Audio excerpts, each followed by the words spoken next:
It was a warm Friday evening in Atlanta when Special Agent Thomas Lee turned his car onto Peachtree Street, headed home after wrapping up a complex undercover operation. His suit jacket lay folded in the back seat, his tie loosened just enough to breathe after the intense 12-hour day tracking financial criminals. The sunset painted the sky in soft oranges and pinks, and all he could think about was getting home to his family and the dinner they had planned to celebrate his daughter's academic achievement. The streets were quieter than usual, with just a few cars passing by as he followed his regular route home. He'd driven this path hundreds of times before, knowing every stop sign and traffic light by heart. As he carefully navigated through a residential area, blue lights suddenly flashed in his rearview mirror.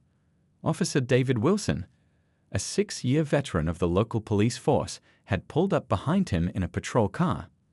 Thomas checked his speedometer. He knew he'd been driving exactly at the limit. He signaled and pulled over smoothly, following the procedures he'd not only learned, but also taught to others during his FBI career.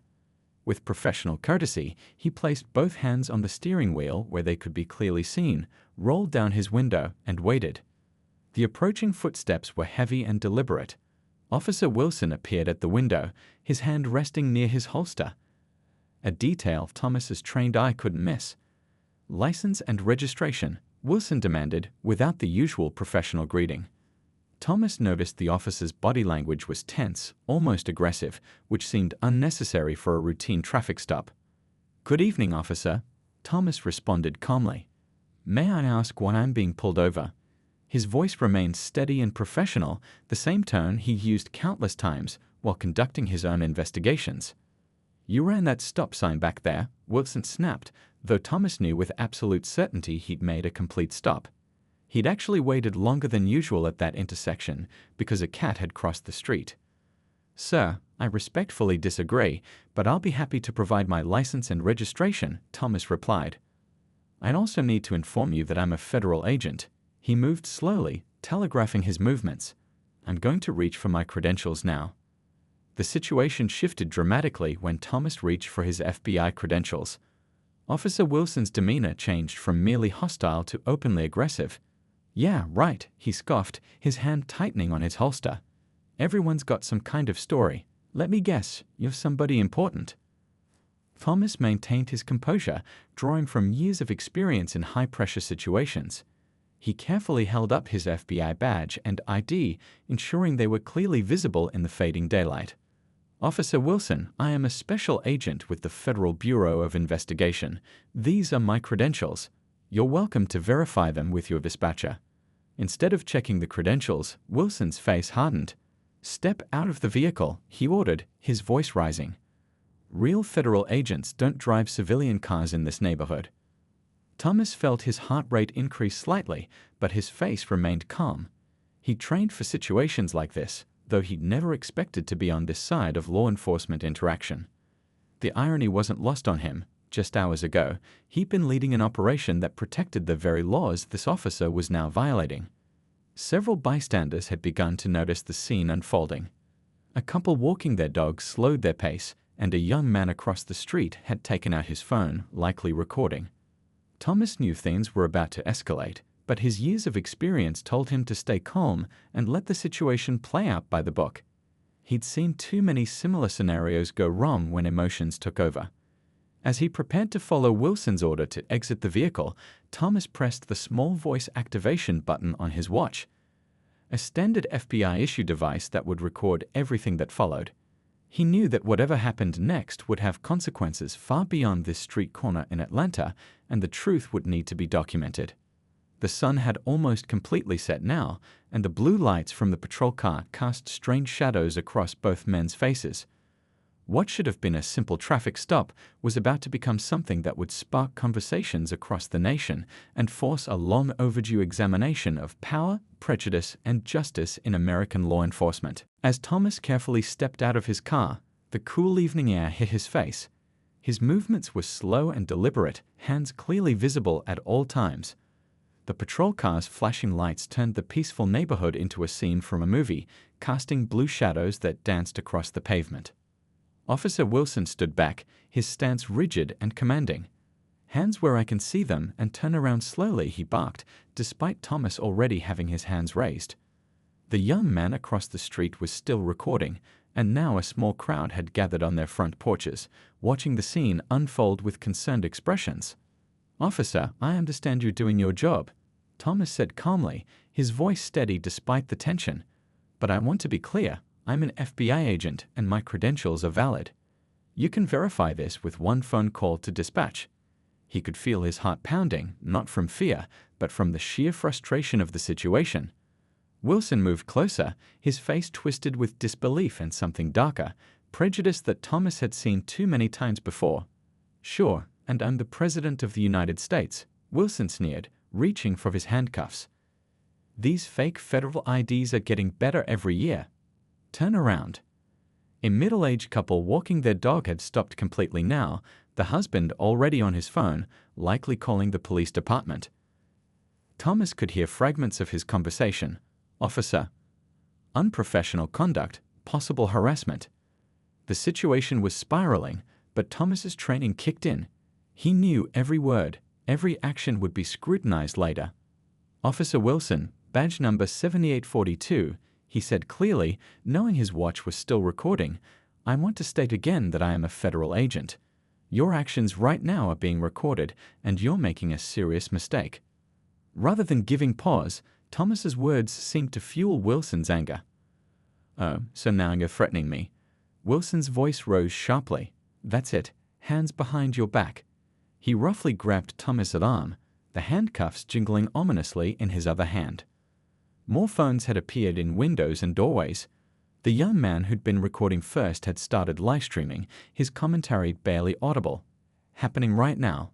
Officer refusing to check credentials." As Wilson began to put the handcuffs on, a police supervisor's car turned the corner, its lights off but moving quickly. Officer Wilson didn't notice, too focused on securing the handcuffs with unnecessary force.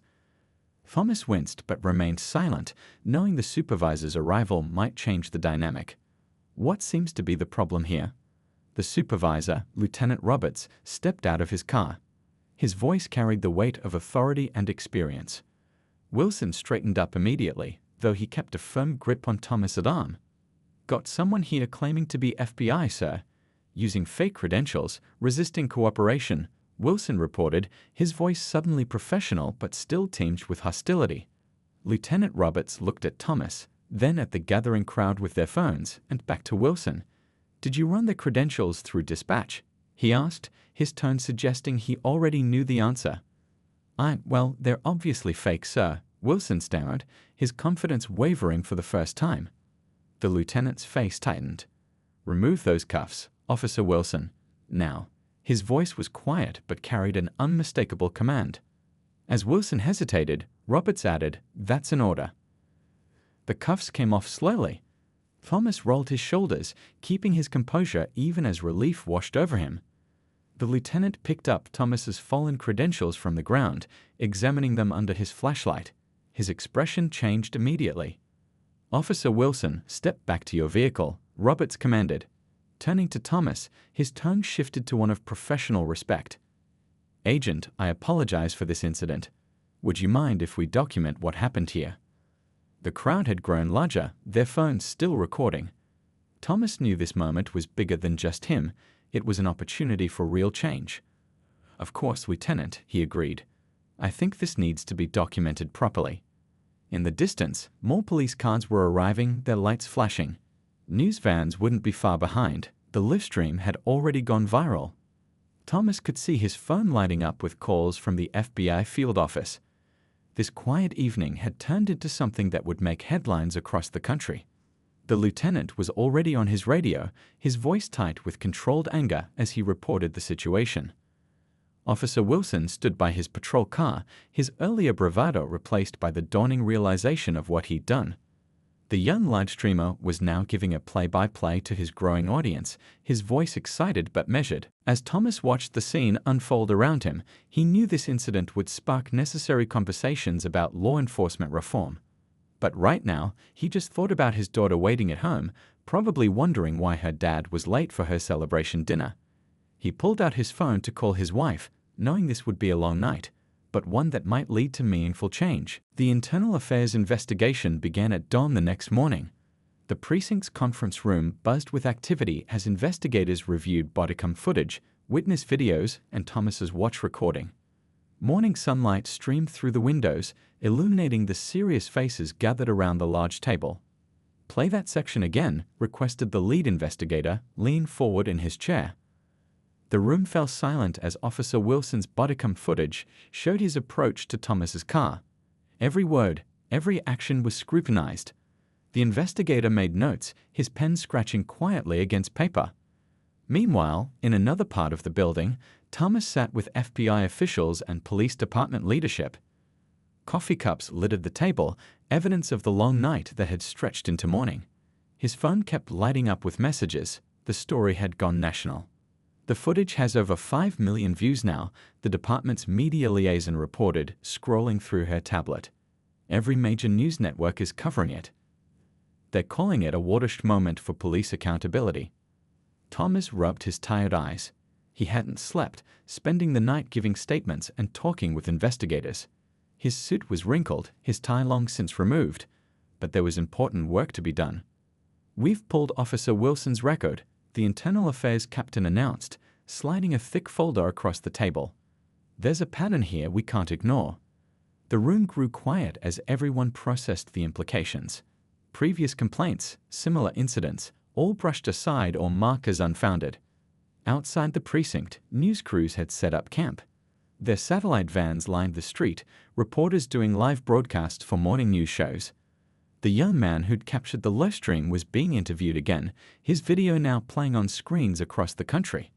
"The public response has been overwhelming," the police chief said, looking through the window at the gathered media. "We're getting calls from departments nationwide.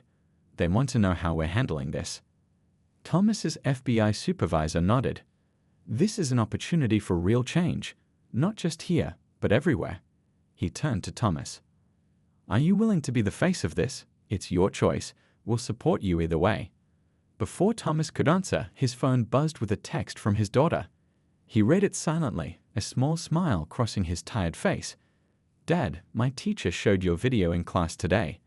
We're having a discussion about civil rights and responsibility. I told them you're my father." That message made his decision easier. "I'll do it," Thomas said, looking up at the room full of officials. "But we need to focus on solutions, not just the problem. This isn't about one officer or one department. It's about changing the whole system." The meeting shifted to action plans. Representatives from community organizations were invited in, their voices crucial to the discussion. People who had witnessed the incident shared their perspectives. The livestream creator explained how he knew he had to record what was happening. "Look at this," the media liaison interrupted, showing her tablet screen. Other police departments across the country were launching immediate reviews of their own procedures. The incident had sparked a national conversation about law enforcement accountability. In the Internal Affairs room, investigators had moved from reviewing footage to interviewing Officer Wilson himself. His demeanor had changed dramatically from the previous night. Gone was the arrogance, replaced by the realization that his actions had triggered a nationwide response. Thomas's watch sat in an evidence bag on the conference table, its recording now part of official police records. The small device had captured a moment that would be studied in police academies for years to come. By afternoon, the police chief called a press conference. Cameras flashed as he stepped up to the podium, Thomas and other officials standing behind him. The chief's words were clear and direct. "We acknowledge our failures. We will do better. This ends now." Thomas watched from the side as reporters called out questions. His phone buzzed again. Another message from his daughter. "My friends say you're trending on social media. But I'm proud of you for a different reason. You stayed calm and showed them what real leadership looks like." The investigation was just beginning, but change was already happening. Police departments nationwide were reviewing their training procedures. Civil rights organizations were using the incident to push for reforms. What started as a simple traffic stop had become a catalyst for transformation. By the end of the week, the media storm had grown into a nationwide conversation. Thomas sat in his living room, watching as news channels replayed the incident footage for what felt like the 100th time. His daughter sat beside him, working on a school project about civil rights and modern-day activism. "Dad, look at this," she said, showing him her laptop screen. Students across the country were organizing discussions about law enforcement reform. The video of his arrest had become more than just viral content. It was now being used in classrooms as a teaching tool. The doorbell rang, and Thomas opened it to find a local community leader standing there. "Agent, we'd like you to speak at tonight's town hall meeting," he said. "People need to hear your perspective." Thomas glanced at his family, who nodded encouragingly. The town hall was packed beyond capacity. People stood along the walls, their faces reflecting both concern and hope. Local law enforcement officials sat in the front row, some looking uncomfortable, others taking notes. The police chief had mandated their attendance. As Thomas approached the podium, the room fell silent. He looked out at the sea of faces, each waiting to hear what he would say. His watch, now famous for recording the incident, glinted under the fluorescent lights. "This isn't just about one traffic stop," he began, his voice steady. "It's about every traffic stop, every interaction, every time someone in authority makes assumptions based on appearance." The room was so quiet you could hear the air conditioning hum. In the back of the room, news cameras rolled. Social media influencers live-streamed the event. But this time, the attention wasn't on conflict, it was on solutions. "Today, I met with Officer Wilson," Thomas continued. The room tensed at the mention of his name. "We had a long conversation about that night, about assumptions, about fear, and about change." He paused, letting his words sink in. Earlier that day, in a small conference room, Thomas had indeed sat down with Officer Wilson. The meeting, arranged by the police department's new reform committee, was meant to be private, but its impact would be far-reaching. "I was wrong," Wilson had admitted, his voice barely above a whisper. "I've been doing this job for 6 years, and I never stopped to question my own biases." His hands trembled slightly as he spoke. Back at the town hall, Thomas shared parts of that conversation. "Change doesn't happen through punishment alone," he explained. "It happens through understanding, through education, and through honest conversations about uncomfortable truths." The police chief stood up next, announcing new department-wide initiatives: mandatory bias training, community engagement programs, and a civilian oversight committee. But more importantly, he announced a complete review of all past complaints similar to Thomas's incident. Local businesses had joined the effort too. The young man who recorded the livestream had been hired by a tech company to develop an app for documenting police interactions. Community organizations were partnering with law enforcement to create dialogue programs. Thomas's FBI colleagues filled several rows, showing support not just for him, but for the broader message. His supervisor had already implemented new training protocols at the bureau, using the incident as a case study. "My daughter asked me something important this morning," Thomas said, nearing the end of his speech. "She asked if I thought anything would really change. I told her change is already happening in this room, right now." The audience responded with thoughtful nods and quiet determination. This wasn't a crowd looking for quick fixes or empty promises. They were there to be part of real, lasting change. As the meeting continued, people shared their own stories. Officers spoke about their fears and challenges. Community members offered perspectives and solutions. The conversation was sometimes difficult, but always respectful. Later that night, as Thomas drove home, he passed the spot where it all happened. A small memorial had sprung up, not of grief, but of hope. People had left messages about unity, understanding, and positive change. His phone buzzed with a text from the FBI director. "Your handling of this situation has set a new standard. We're implementing changes bureau-wide." Similar messages had come from police departments across the country. 1 month after the incident, the changes were becoming visible across the city.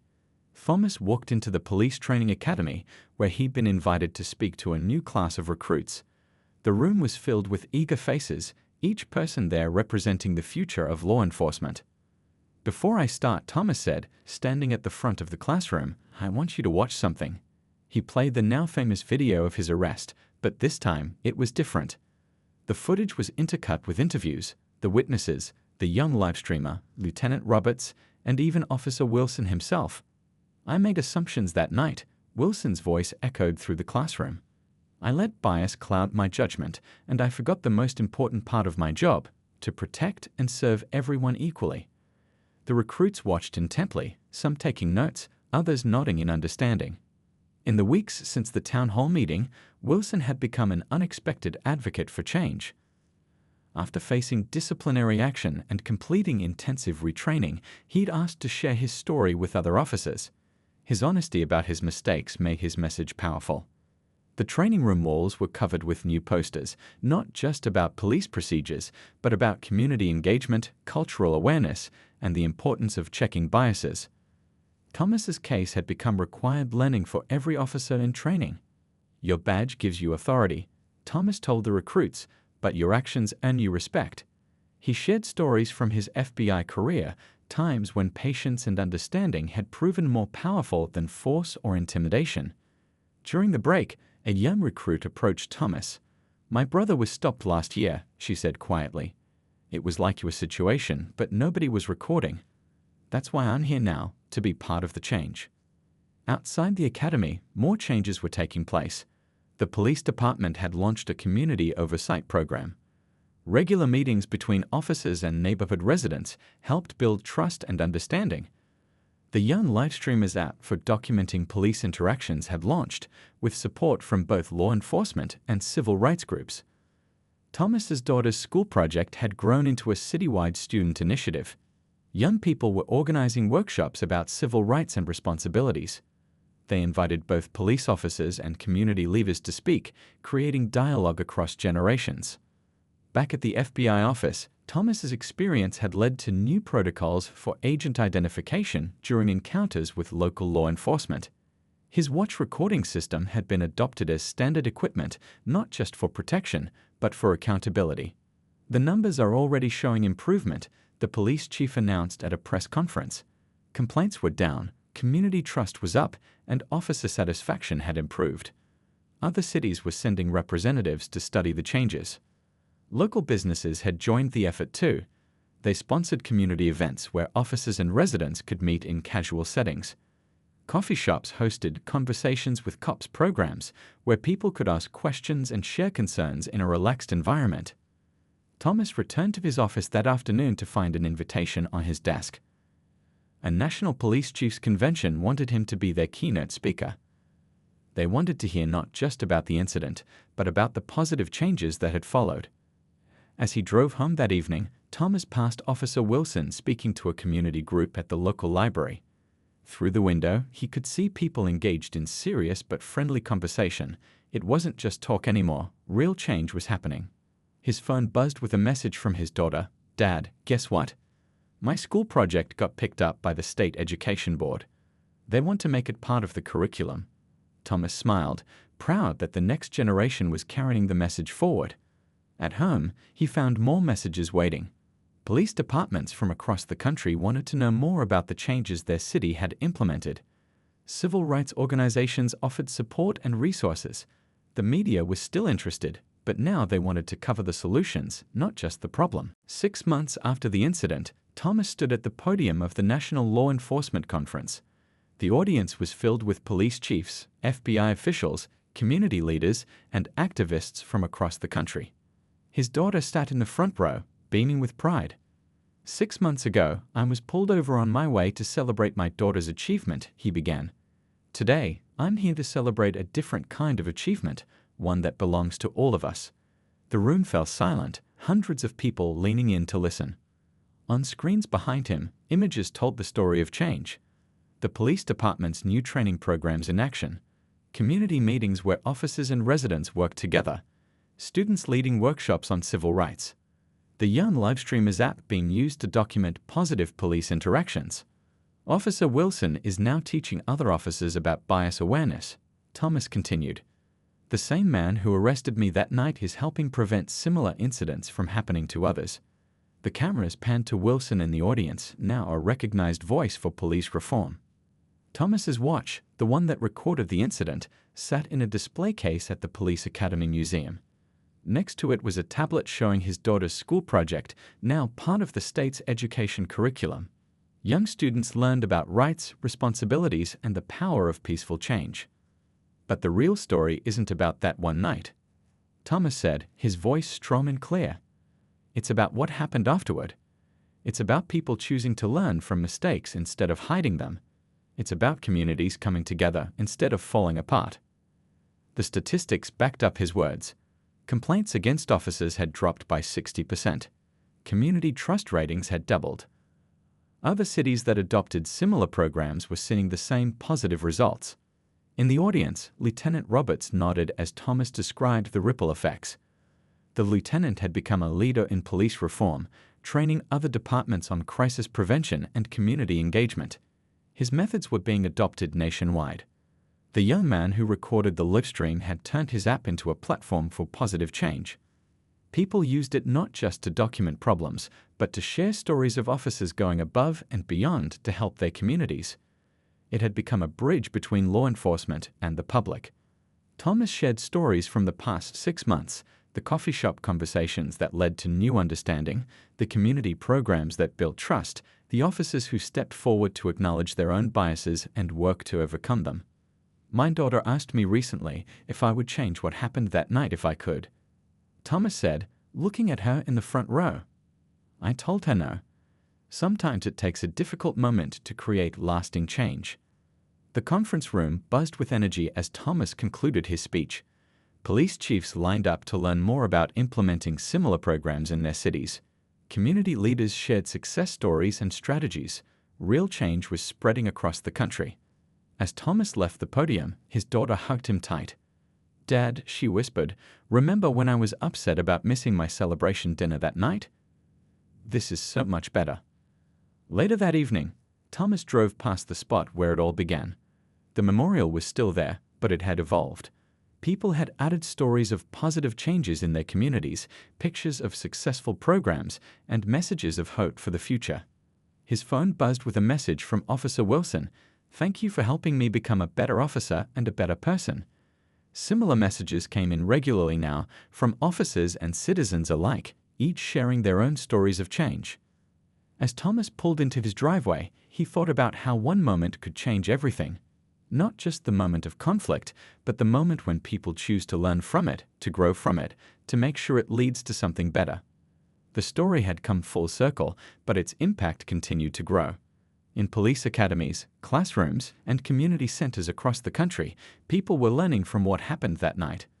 But more importantly, they were learning from what happened afterward, how a single incident could spark a movement for positive change that would continue for years to come. This wasn't just a story about one traffic stop anymore.